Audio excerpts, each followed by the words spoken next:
ஆத்ம வணக்கம். ஆத்மபிதா சுவாமி சிவானந்த பரமஹம்சர் அவர்கள் அருளிய வேத சாஸ்திர புராணங்கள் ஒன்றும் பொய்யல்ல.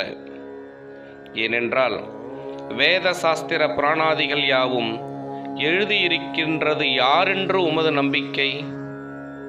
அனுபவஸ்தர்களான மகாத்மாக்களாகிய ரிஷீஸ்வரர்கள் என்று எனது நம்பிக்கை. அப்படியுள்ள அனுபவஸ்தர்களான ரிஷீஸ்வரர்கள் பொய் எழுதி வைத்திருப்பார்கள் என்று சொல்ல முடியுமா? ஐயோ, அப்படி ஒரு காலமும் சொல்ல முடியாது. எனில் அனுபவஸ்தர்கள் எழுதியிருக்கின்ற அனுபவங்களை உலகோர் சரிவர அறியாமல் தவறாக எண்ணியிருக்கிறார்கள். அனுபவஸ்தர்கள் பிரம்மாவையும் சரஸ்வதியையும் நன்றாய் பார்த்தறிந்து இன்னின்ன சங்கதிகளினால் சரஸ்வதி பிரம்மாவிற்கு மகள் என்றும், மனைவி என்றும், தாய் என்றும், தங்கை என்றும் தெரிந்து அனுபவப்பட்டு அந்த அனுபவத்தையே வேத சாஸ்திரங்களில் எழுதி வைத்ததாகும். அதனால் பிரம்மா யாரென்றும் சரஸ்வதி யாரென்றும் ஆலோசிக்க வேண்டும். பிரம்மா என்பது தேகமல்லாமல் இருக்கின்ற இந்த ஜடத்தை தேகமென்று அபிமானித்து கொண்டிருக்கின்ற அகங்காரமாகும் என்று 4ஆம் அத்தியாயத்திலேயே சொல்லியிருக்கின்றதல்லவா? அப்படி அபிமானித்து கொண்டிருப்பது இந்த ஜடத்திற்கே ஆகும். அப்பொழுது இந்த ஜடமாகும் பிரம்மா சரஸ்வதி யாரென்று ஆலோசிப்பதானால் நாவாகும். எப்படி என்றால் சரஸ்வதிக்கு பல பெயர்கள் உண்டு.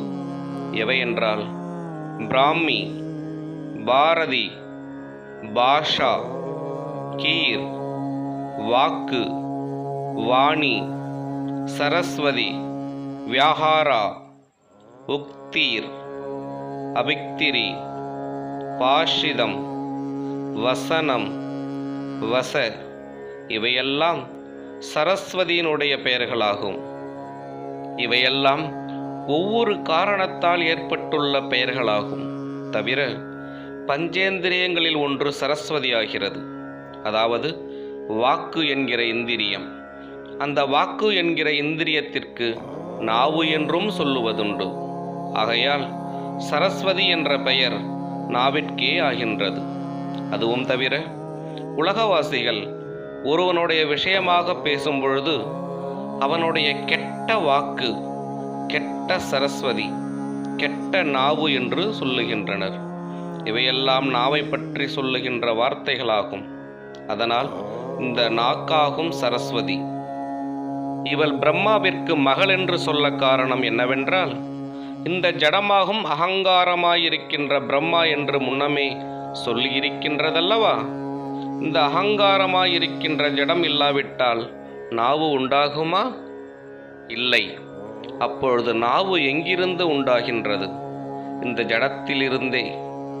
இந்த ஜடத்தில் நாவு உண்டானது கொண்டு இந்த ஜடத்திற்கு நாவு என்னவாகிறது? சந்தானம், அதாவது மகளாகிறது.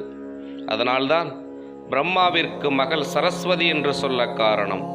அது ஏனெனில் தேகமல்லாமல் இருக்கின்ற ஜடத்தினை தேகமென்று அபிமானித்து கொண்டிருக்கின்ற அபிமானமே நான் என்று சொல்லுகிற அகங்காரமாகிய பிரம்மாவாகின்றது. அந்த பிரம்மாவே ஜடம். அந்த ஜடத்தில் இருந்து நாவு உண்டானதால் தனக்கு மகளாயிற்று. வேத சாஸ்திர புராணங்கள் ஒன்றும் பொய்யல்ல. தொடரும். ஆத்ம வணக்கம்.